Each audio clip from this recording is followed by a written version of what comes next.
Chapter: The Architecture of Metromite. In the briefing room, the hologram flickered to life, projecting a detailed, rotating schematic of Metromite's crystalline structure. Lena stepped forward, eyes fixed on the rotating hologram. "This is the blueprint of Metromite!" She paced as she spoke, the technical confidence in her voice unwavering.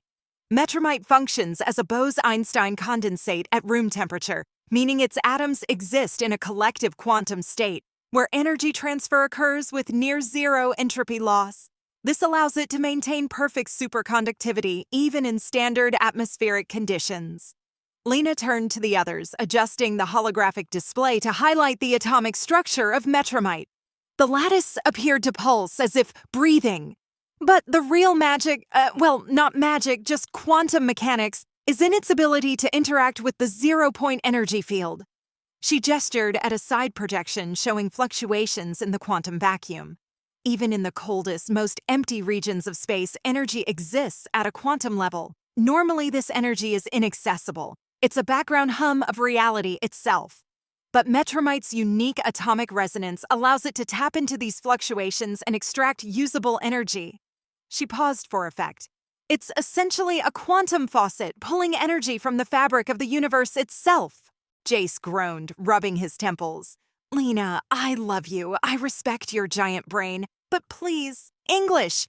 My IQ just dropped trying to follow that." Lena smirked, crossing her arms.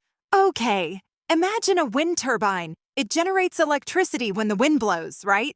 Jace nodded slowly. "Now imagine a wind turbine that doesn't need wind. It just pulls energy from the air around it constantly. That's what Metromite does. It doesn't need fuel, motion, or external input. It just works." Jace blinked. "So magic?" Lena sighed. "No, quantum physics." Kira leaned forward, eyes fixed on the display. "That's interesting," she murmured. "The sphere runs on a negative energy spool powered by exotic matter. But our reserves are finite. The power lasts a few days before we have to reset. Why does Metromite behave differently?" Lena adjusted the display again, bringing up a comparative model of the sphere's power system versus Atlantis's Metromite grid.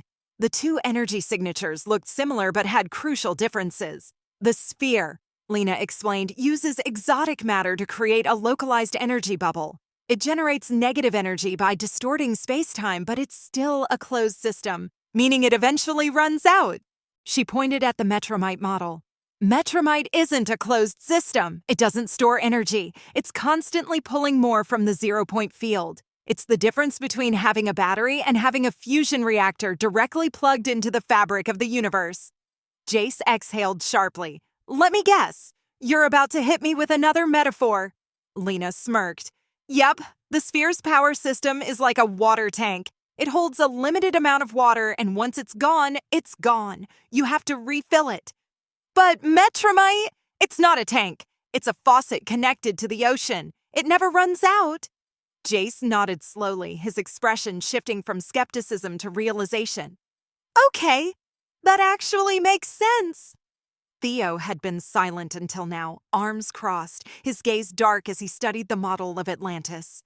If anyone gets their hands on this kind of energy, it's checkmate for the world. The room fell silent. Theo turned to the others, his voice low and firm. "Think about it. No need for oil, nuclear power, solar, wind, nothing. Whoever controls Metromite controls everything. Wars wouldn't be fought over land or resources anymore. They'd be fought over who gets to harness infinite energy." He turned to Lena. "And what happens when everyone wants it?" No one answered. Lena tapped the console and the hologram shifted. The briefing room was suddenly bathed in golden light as Atlantis came to life before them. "This," Lena said softly, "is history. These are archival records, direct footage from Atlantis before the fall."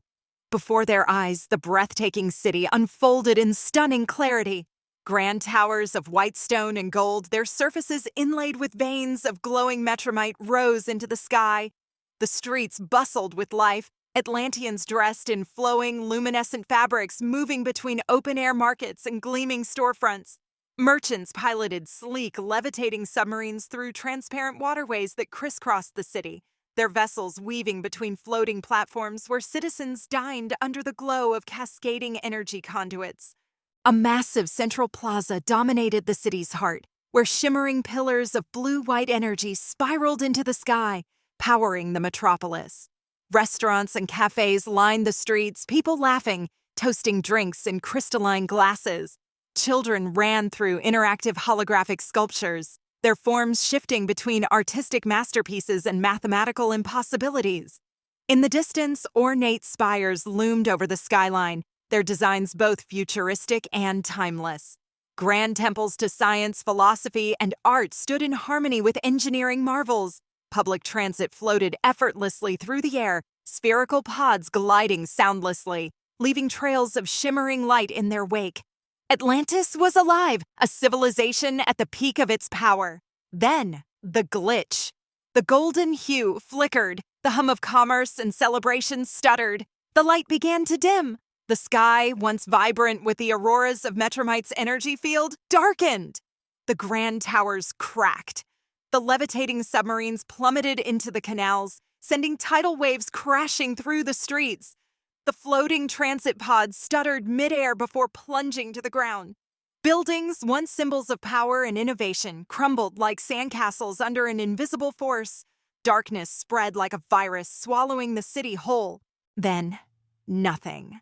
The projection froze on the final image of Atlantis, a once thriving utopia reduced to silence. Lena exhaled, her voice barely above a whisper. This is what was lost. Theo exhaled slowly, watching the last remnants of a once great society fade into nothingness. "This is what happened to Atlantis," he murmured. "And if we're not careful, we'll be making the same mistake." Miles, standing at the edge of the room, folded his arms. He studied the darkened projection, then turned to Lena. Miles exhaled, his gaze fixed on the glowing hologram of Metromite as it slowly rotated before them. "So tell me," he said, his voice quiet but steady, "is there any way to control this, to use it without repeating their downfall?" Lena hesitated. The truth was, she wanted to say yes. She wanted to believe that, given the right hands, Metromite could save the world instead of destroying it. But she wasn't sure. She shook her head. "Maybe that's the question Atlantis couldn't answer either." She glanced back at the blueprint, her expression darkening.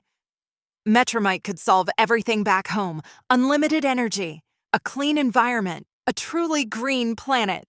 She exhaled, her arms crossing over her chest. "But it's not about the technology, it's about responsibility." She turned to face the others. "We can't even share resources with other nations. We go to war, we kill each other over oil, land, religion, things we should have moved past long ago. Do you really think we'd handle this any differently?" Her voice dropped slightly, almost bitter. "Denialism and arrogance doomed Atlantis. It will doom us too." Miles frowned, watching the holographic projection of the Metromite crystal. "I don't get it. If this thing can pull infinite energy from the quantum vacuum, how did Atlantis even get their hands on it? You don't just stumble on an unlimited power source." Lena adjusted the display, bringing up a geological cross-section of the Earth. "They didn't stumble on it. Metromite wasn't something they created. It was something they extracted." She highlighted a deep, glowing region near the Earth's core. Metromite formed under extreme pressure and temperature conditions, deeper than anything modern drilling has ever reached. It's a naturally occurring material, but only under very specific geophysical circumstances. Miles studied the projection. "You're saying Atlantis mined it from the core of the planet?" Lena nodded. "More specifically, from a mantle plume, a thermal upwelling of superheated material rising toward the crust. Think of it like a volcanic hot spot, except instead of lava, it brought up something even more valuable. The unique combination of intense gravitational stress, high-energy particle interactions, and quantum effects near the core mantle boundary allowed Metromite to form in lattice structures that could manipulate zero-point energy." She gestured to another part of the model. "Most elements on Earth solidify under pressure, but Metromite's atomic arrangement remains in a low-entropy state even when exposed to the surface. That's what makes it special. It's stable under conditions that should make it collapse. And because it operates as a quantum amplifier, once they found a small amount, they could use it to harvest more energy than they ever needed. Miles exhaled. And they overused it, just like we would. And when a solar flare hit, it destabilized everything, amplifying the energy imbalance, pushing their systems past the breaking point. What should have been a manageable event turned into catastrophe. Lena hesitated before replying. Yeah. They kept tapping into it, kept drawing more power until the system that supported their civilization became unstable. And when they lost control... She zoomed out the projection, and the image of Atlantis flickered, bright, pulsing energy conduits dimming, towers crumbling, water rushing in. Everything collapsed. Silence. Jace's smirk was gone. Kira exhaled slowly, arms crossed. Theo's jaw tightened, his fists clenched. Miles stared at the darkened hologram, running a hand over his face. Lena said nothing. She didn't need to. The ruins of Atlantis spoke for themselves. The only sound was the quiet hum of the sphere.